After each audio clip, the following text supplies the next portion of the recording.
Muy buenos días, tengan todos ustedes.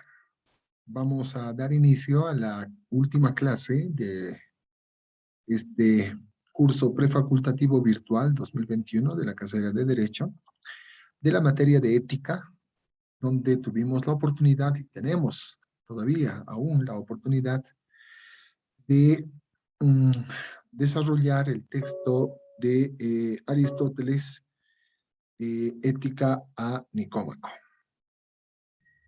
El último libro es el libro número 10.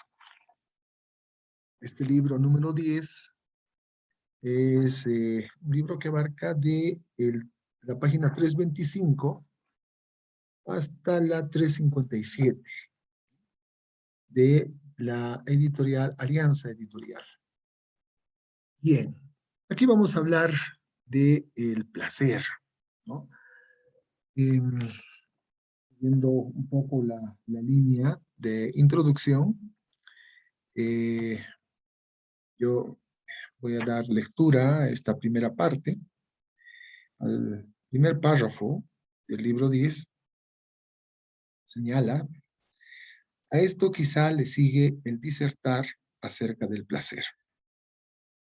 Ello es que parece ser especialmente connatural a nuestra especie, razón por la que se educa a los niños sirviéndose del placer y del dolor como timón. Por otra parte, parece también que en relación con la virtud ética es de importancia máxima gozar con lo que es debido y odiar lo que se debe. Ello se extiende a lo largo de toda la vida y tiene peso y fuerza con vistas a la virtud y la vida feliz. Los hombres, en efecto, eligen las cosas placenteras y evitan las dolorosas.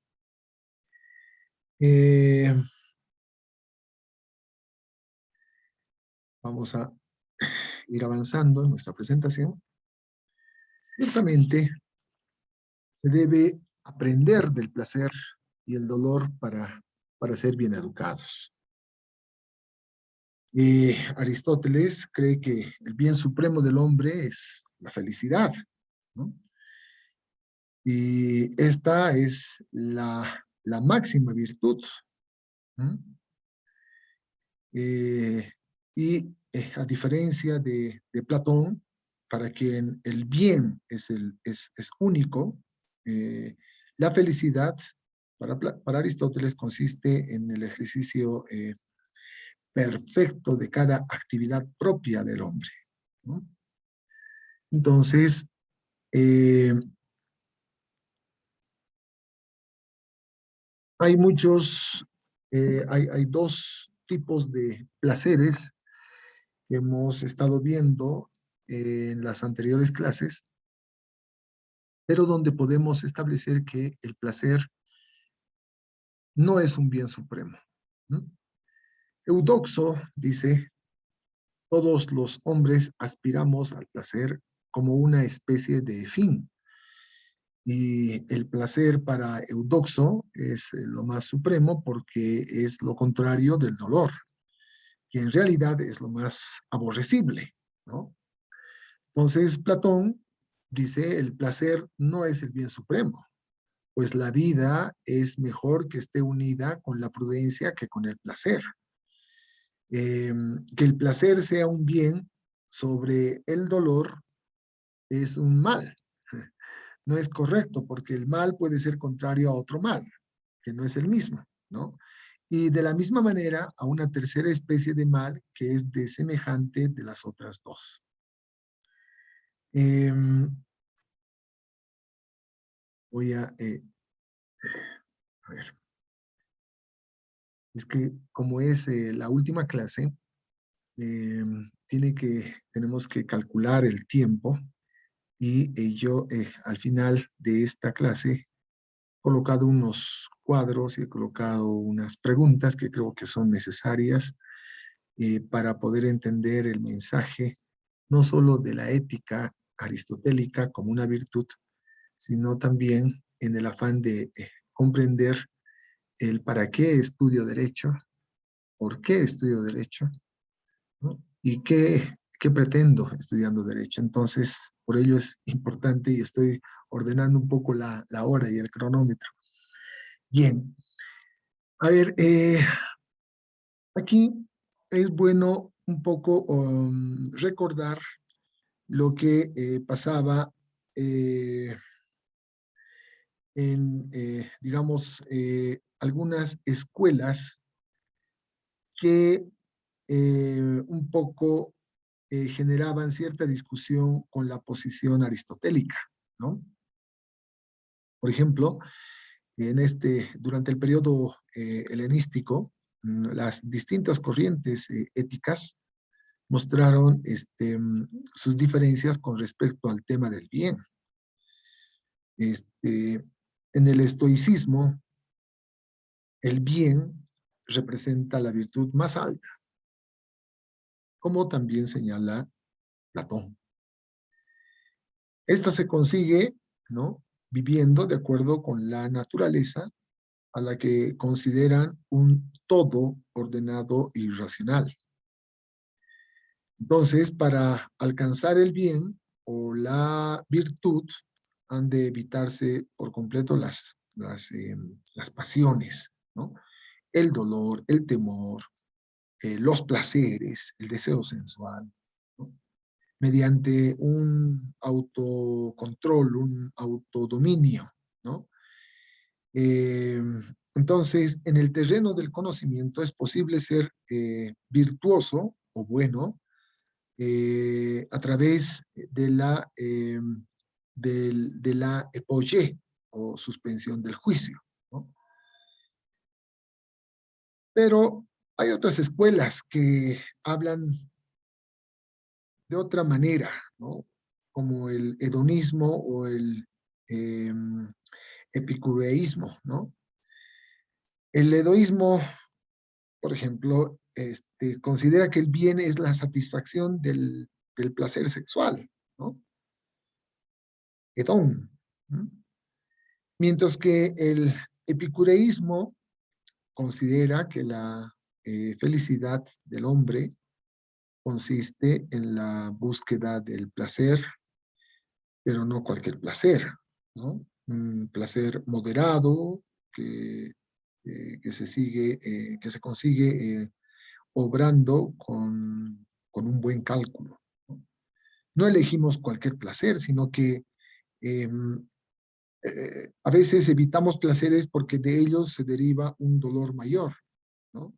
Entonces, de acuerdo con esto, todo placer es por naturaleza un bien, pero no todo placer ha de ser aceptado, ¿no? El bien, entonces, es algo indeterminado, es decir, no es susceptible a más ni menos. Por el contrario, el placer es algo determinado, es decir, susceptible a más y menos. La vista es uno de los sentidos por excelencia, de acuerdo con Aristóteles. Es perfecta, completa, no necesita algo más para ser como es. Justamente esto es el placer, pues es completo y perfecto, no carece de nada y es indivisible. El placer puede hallarse en los sentidos y mientras más excelso es el sentido, mucho mejor es el placer. Por lo que la vista es el mejor de los sentidos y el que mayor placer causa. Es también el placer algo que perfecciona la vida, ¿no?, una esencia que completa la actividad y que es necesaria para la felicidad. Hay dos tipos de actividades, ¿no?, la actividad del entendimiento y la actividad de los sentidos. Y así como hay estos dos tipos de actividades, una del entendimiento vinculado a la comprensión y la sabiduría, otra es la actividad de los sentidos, que se reflejan de manera natural. El tacto, el oído, ¿no? También, entonces, así como hay dos actividades, que es la actividad del entendimiento y la actividad de los sentidos, hay dos tipos de placeres que están relacionados al entendimiento y están relacionados a los sentidos. Entonces, este es un ejemplo que da Aristóteles. O sea, quien sea aficionado a las flautas, ¿no? No podrá tener una buena conversación mientras que escuche a un flautista, ¿no? Pues pondrá su atención a su placer, que es el escuchar al flautista, ¿no? Lo mismo que diría los aficionados a las conversaciones. O sea, los placeres no pueden ir de manera conjunta, se excluyen los unos con los otros. Entonces, el buen conversador de pronto se sentirá aislado frente a alguien que prefiere el placer de escuchar, pero de escuchar una trompeta, un flautista, o una cítara, ¿no? Que estar escuchando a su interlocutor. Los placeres, cualquiera que estos sean, deben tener fines buenos. La actividad placentera, bondadosa, tendrá un fin bueno, y la actividad indigna, pero placentera, ¿no? Tendrá un fin indigno. Entonces, la felicidad es una de las causas finales que tienen los hombres, pues su fin es, como dice el propio Aristóteles, el fin es ser feliz.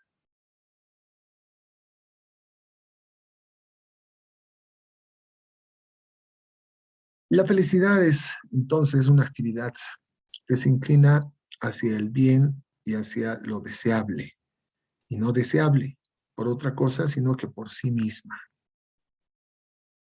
El tirano se divierte y se alegra con los bufones o las personas que hacen cosas divertidas. Quizás para él eso es la felicidad.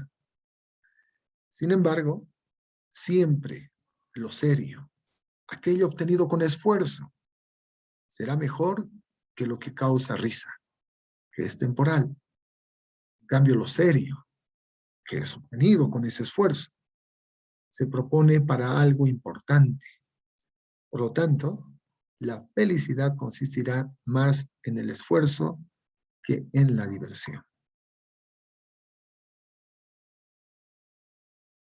De ahí que la felicidad, que es una parte, eh, digamos, parte sustancial de la eudaimonía, para algunos traductores es sinónimo de eudaimonía, para otros es una parte importante de la eudaimonía, la felicidad, debe estar vinculada con nada más que la virtud, lo que significa que se parte de la virtud por el camino de la ética para llegar a la felicidad. Eso es lo que encontramos en el mensaje aristotélico. Partir en esta vida, un hombre debe de partir de la virtud por el camino de la ética para alcanzar la felicidad.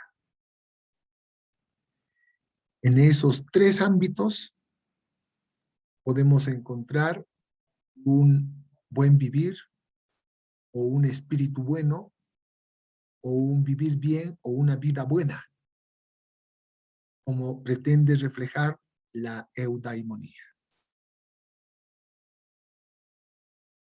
La filosofía también está relacionada a la felicidad, ¿no?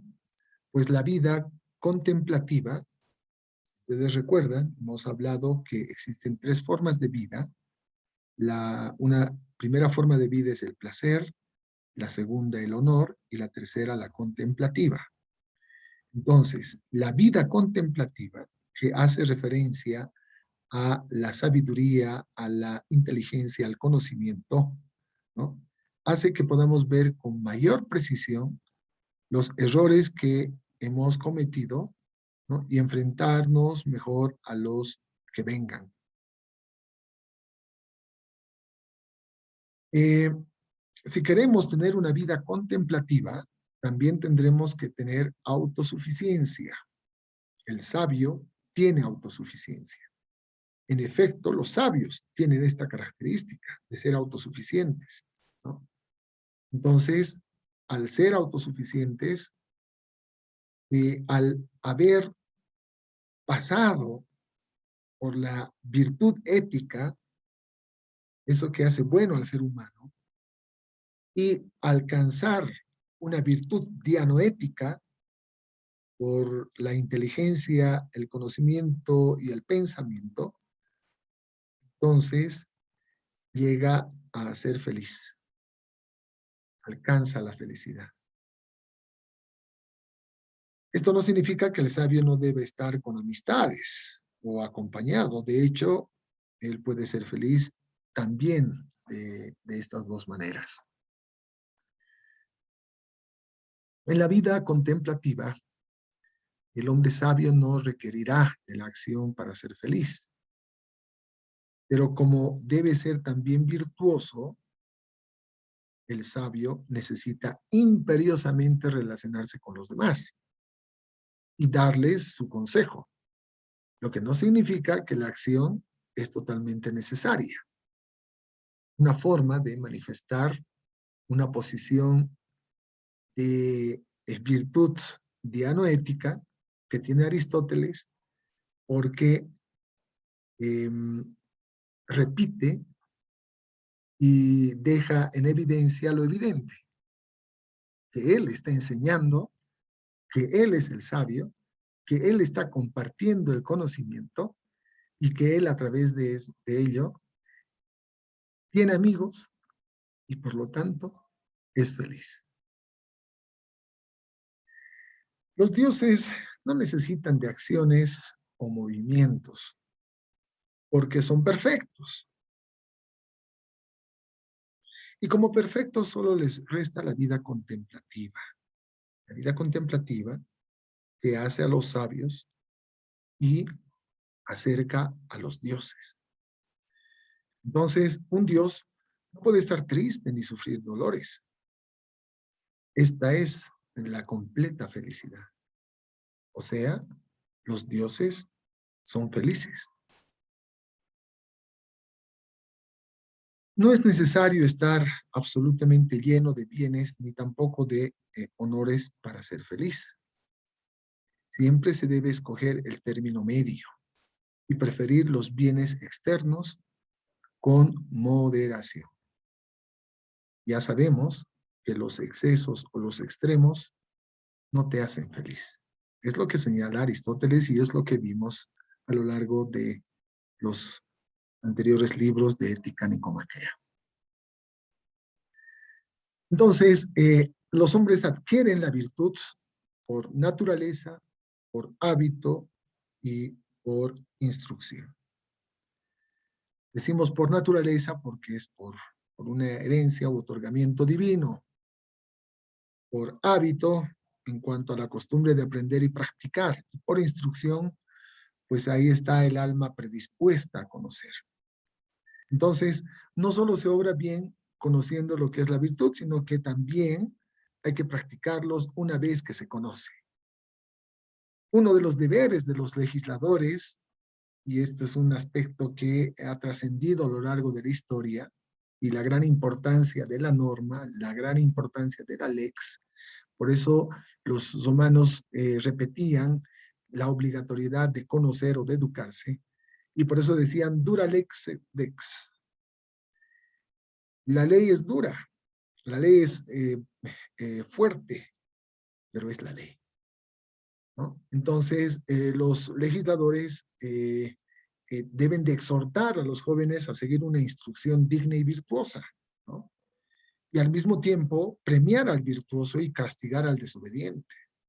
Entonces, las leyes, por medio de las leyes, nos hacemos buenos, porque las leyes nos ayudan a ponernos en la línea de la virtud, partiendo de la ética, ¿no? Entonces, adquirimos la virtud por naturaleza, por hábito o por instrucción. Y como pocos son los que adquieren por naturaleza, y como pocos son los que tienen hábito, entonces se tiene que adquirir por instrucción. Y hablar por instrucción es hacerlo a través de una obligación plasmada en una ley.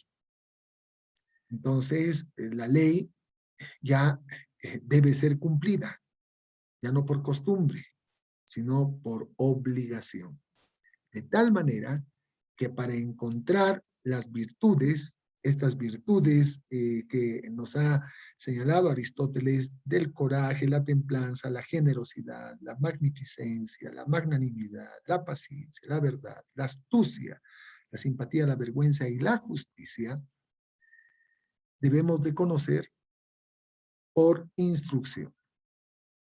Entonces es obligatoria la educación. Por eso se hace obligatoria una educación. Y Aristóteles en Ética Nicómaco hace mayor énfasis en la necesidad de contar con legislación que obligue, ¿no?, a que podamos implementar mecanismos de instrucción para plasmar en la sociedad todas las virtudes que él señala en su Ética Nicomaquea.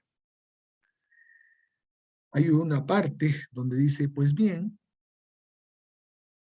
dado que los estudiosos anteriores dejaron sin investigar la cuestión acerca de la legislación, quizá sea mejor que la examinemos más bien nosotros mismos. En general, claro está, cerca de la política, a fin de que se complete en lo posible la filosofía sobre el hombre. El texto, en esta parte final, ha servido de inspiración para que muchos políticos promuevan la aprobación de constituciones y la compilación de las mismas, donde se pueda establecer esa obligatoriedad de instrucción, de conocimiento. Entonces, hay una parte final que dice, por tanto, en primer término, intentemos revisar si nuestros antepasados han dicho algo parcialmente bien. Luego estudiar, a partir de las constituciones compiladas, qué cosas salvan y cuáles corrompen a los estados. Y qué cosas a cada una de las constituciones. También, por qué razones unos estados se rigen bien y otros al contrario. Pues una vez estudiadas estas cuestiones, quizá podríamos comprender mejor también cuál es la mejor constitución y cómo se clasifica cada una y de qué leyes y usos se sirve. Comencemos pues la exposición. Y ahí termina la obra que hace referencia al libro 10 de Ética a Nicómaco. ¿Qué quiero manifestar a partir de esta lectura? Varios aspectos que creo que son necesarios, que nos van a servir a comprender el rol que juega el abogado de hoy. Porque el abogado de hoy es un individuo que está puesto a prueba por la desconfianza de la sociedad que existe respecto de la justicia. Pero no es la culpa de los jueces o magistrados, porque ciertamente no todos son malos. De hecho, hay muy buenos jueces y muy buenos magistrados que merecen todo el respeto, pero que lamentablemente existen abogados que generan cierto tipo de hechos con pruebas que han sido obtenidas de forma desleal y, por tanto, existe de manera permanente una percepción de la sociedad de que el abogado tiene que estar puesto a prueba en todo momento. Entonces hay pruebas de inteligencia, de conocimientos, de habilidades, de aptitudes, de actitudes, de intereses, de valores, de personalidad, de vocación, etcétera. Pero es necesario establecer pruebas vinculadas a la ética, a la virtud ética,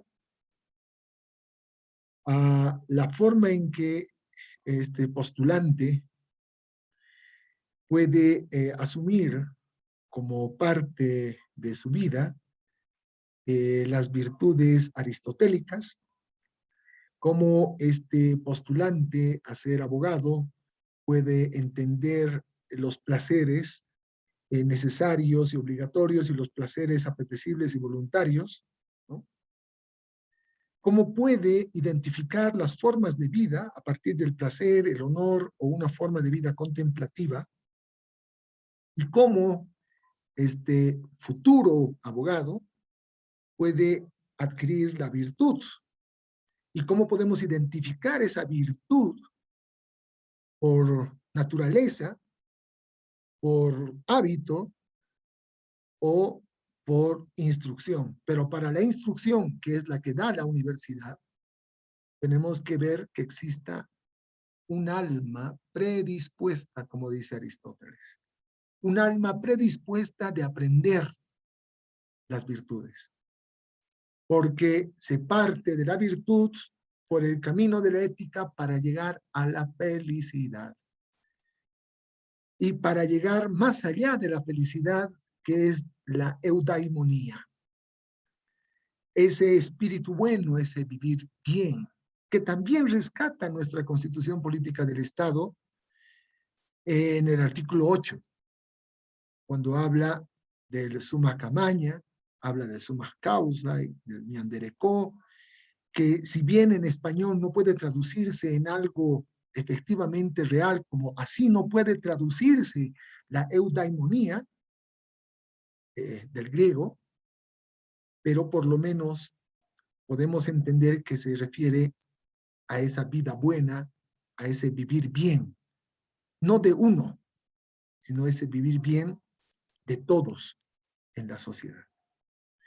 Por eso ese abogado que se pretende hoy, que queremos que sea el portavoz de una transformación, es el que tiene que tener suficiente virtud ética para que pueda enfrentar con la más absoluta transparencia a los medios de comunicación, muchos de ellos muy perversos y que siguen intereses muy particulares, el hecho de evitar utilizar herramientas o instrumentos que no nos pertenecen, pero para beneficio propio, el hecho de la corrupción, que el dinero no sea un fin en sí mismo,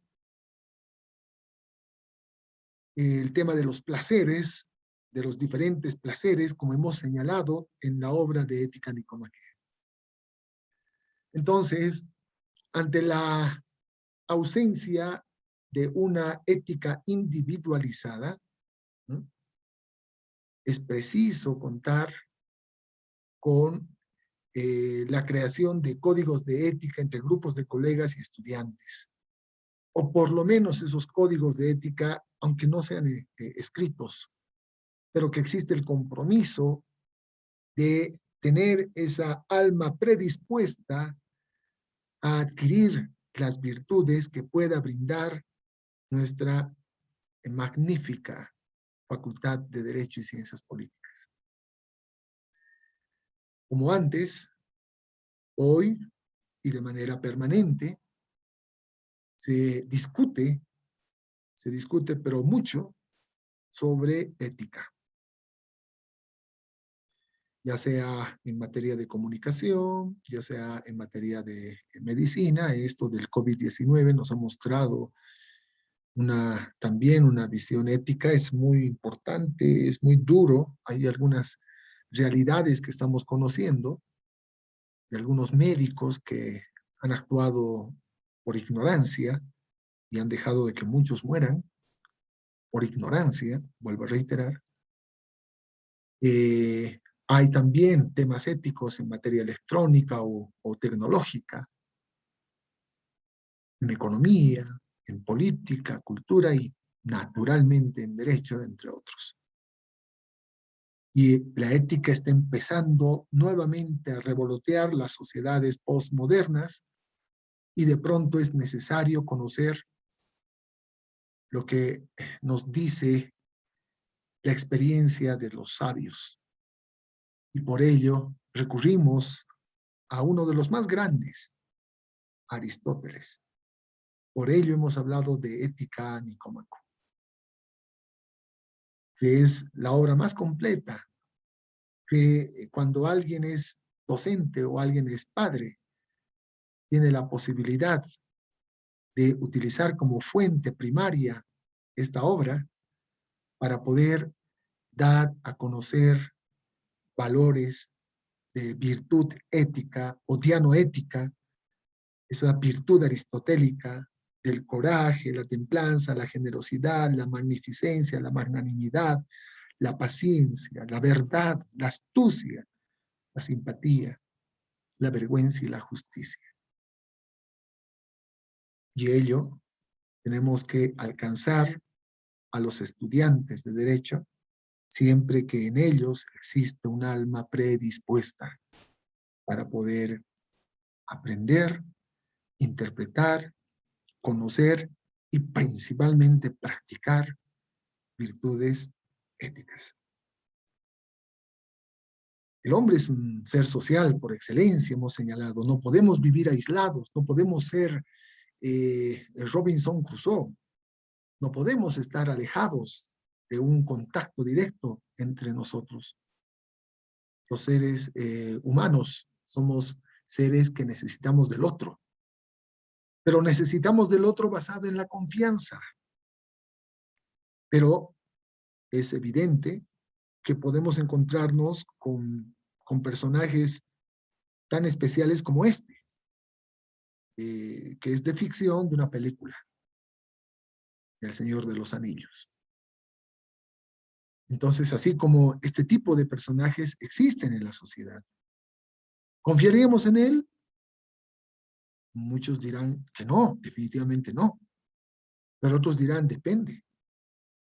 ¿Por qué? Porque conociendo ética nicomaquea, podríamos hablar de la amistad por reciprocidad, una amistad por utilidad o una amistad por placer.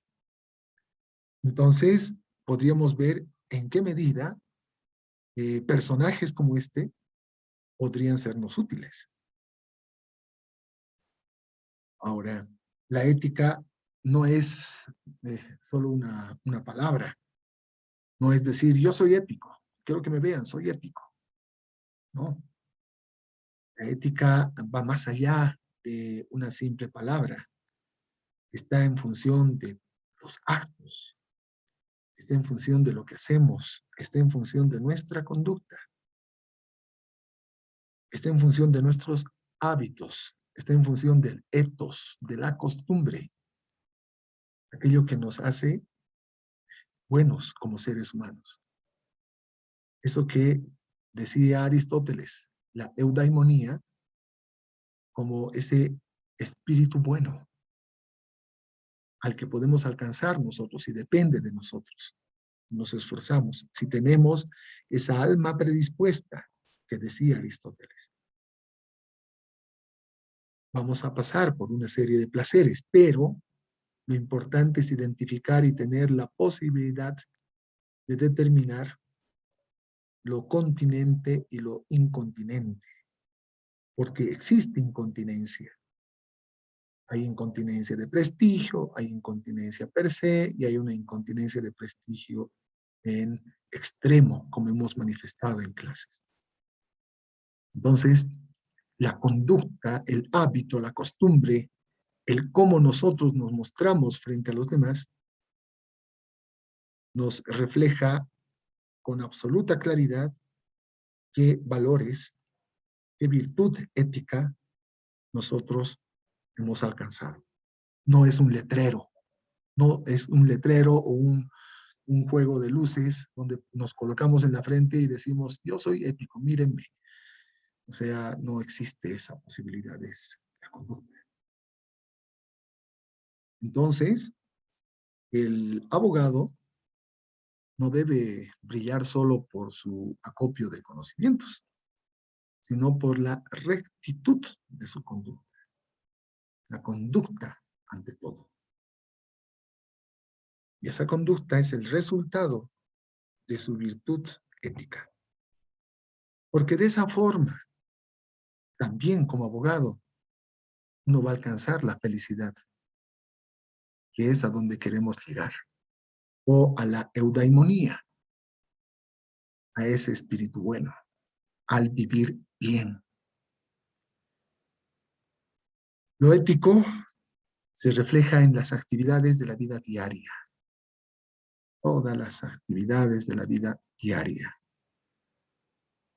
Pascal decía, si no actúas como piensas, terminarás pensando como actúas. Algunos dirán, no tiene sentido lo que en esta época lo que está hablando porque hay varias formas de engañar. De hecho, cuando dan exámenes ahora a través de Zoom o a través de Meet, esos exámenes se cruzan, intercambian y luego la mayoría tiene resultados similares porque han copiado. ¿Mm? Entonces, lo ético se refleja hasta en sus inclinaciones, hasta en el momento en el que van a ingresar, hasta la forma en la que van a ingresar a la Facultad de Derecho y Ciencias.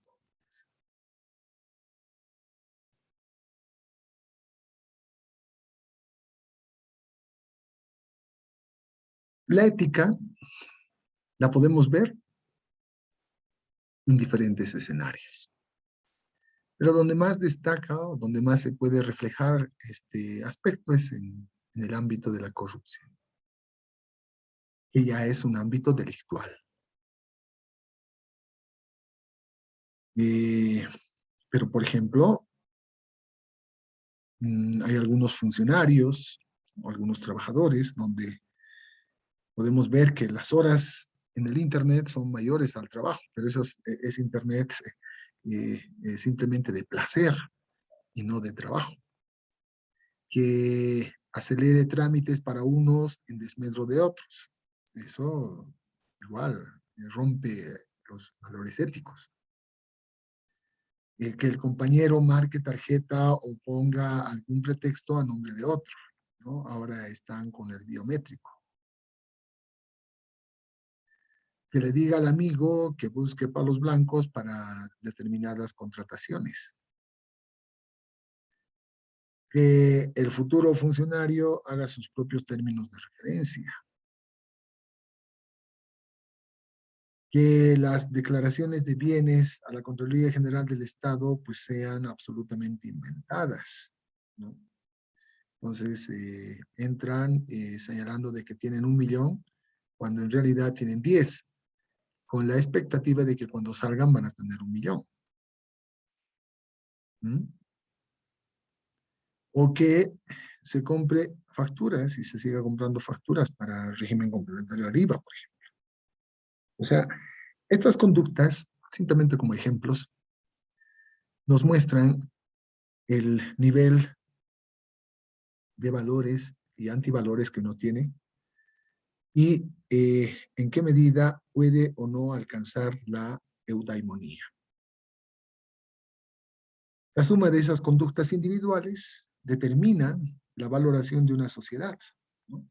Y aquí nos muestra, cuanto más oscuro en guindo, es menos transparente, ¿no? Los otros, poco a poco, tratan de ser más transparentes. Entonces, las personas tienen valores y el abogado también, ¿no? Nosotros vamos a estar en el entorno de esas personas con las que vamos a relacionarnos todos los días. Ya nos relacionamos todos los días, pero necesitan un apoyo, necesitan un asesoramiento, y ahí estaremos nosotros. Vamos a estar buscando dar solución a sus problemas o ayudarles a evitar problemas, porque para eso está el abogado. La sociedad opina conforme lo que mira, ¿no? Estos actos, esta foto es una foto que tuve la oportunidad de tomar en un lugar que no voy a decir el nombre por ética, pero es real, ¿no? Y esto no, esta otra es de internet. Pero bueno, entonces, hablando de preguntas, ¿no? A ver, respondamos a las siguientes. Ustedes van a ir respondiendo, porque esta es la última clase, van a ir respondiendo a estas preguntas y van a determinar ustedes, seguramente se van a dar cuenta, ¿no? Qué tipo de entidades o qué personas o qué instituciones tienen más valores que atraen o tienen valores que repelen, ¿no? O sea, hay más valores o hay más contravalores, ¿no? Entonces, por ejemplo, ¿en qué medida los abogados son lentos en su trabajo, bien preparados, estrictos en el cumplimiento de horarios, buenos profesionales, autoritarios con el cliente, responsables, eficaces en su trabajo, deseosos de servir y luchar por la justicia, corruptos, se aprovechan de la ignorancia del cliente, ¿no? Ustedes pueden establecer, más o menos, decir, ¿lentos en su trabajo? No. ¿Bien preparados? Sí. ¿Estrictos en el cumplimiento de horarios? Más o menos. ¿Sí? ¿Buenos profesionales? Sí, me parece que sí. ¿Autoritarios con el cliente? Sí, a veces. Y así van respondiendo, ¿no? Ustedes mismos. ¿Por qué? Porque cuando ingresen ya a derecho, vamos a tener la oportunidad de vernos, vamos a tener la oportunidad de hacer este tipo de ejercicios de manera directa y ustedes darán su respuesta. Todos estamos en la búsqueda del verdadero cambio, ¿no? Pero ese cambio en la sociedad tiene que partir de la persona, de sus valores, de fortalecerlos más, de su compromiso con la colectividad, de su actitud para servir a la población, de la lucha por la justicia, ¿no? En el ejercicio de la abogacía hay una sumatoria de valores y contravalores que son percibidos por la población. Entonces, las personas, las instituciones, los agregados sociales, ¿no? Las organizaciones sociales, ¿no? En la actividad habitual revelan también sus propios valores. Por ejemplo, ustedes me van a decir, ¿no? Digamos, de estas instituciones, quienes tienen valores que atraen, quienes tienen valores que repelen, y dirán también en algún momento si conocen o no conocen una determinada institución. Lo propio de estas instituciones públicas, valores que atraen y valores que repelen. Ustedes pueden decir, sí, tiene estos valores que atraen, estos que repelen. Yo ya me estoy dando cuenta de lo que están pensando ustedes, ¿sí? Al escuchar hablar del órgano judicial, del SENACIR, de la policía, del gobierno municipal de La Paz, del servicio de impuestos nacionales, del defensor del pueblo, ¿no?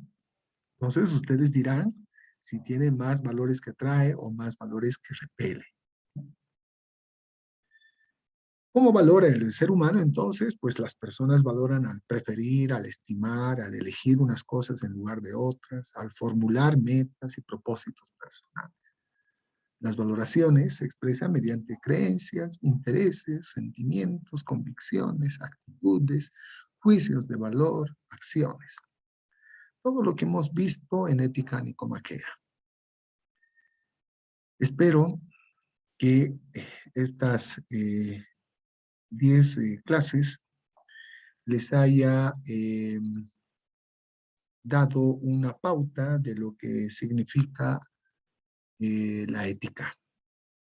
De hecho, voy a terminar con lo que señala el propio Aristóteles. Debemos partir de la virtud por el camino de la ética para alcanzar la felicidad. Espero que les vaya bien en su examen final, en su examen de ingreso, y vamos a estar viéndonos muy pronto. Un gran abrazo a todos ustedes y muchas gracias por habernos escuchado en estas clases.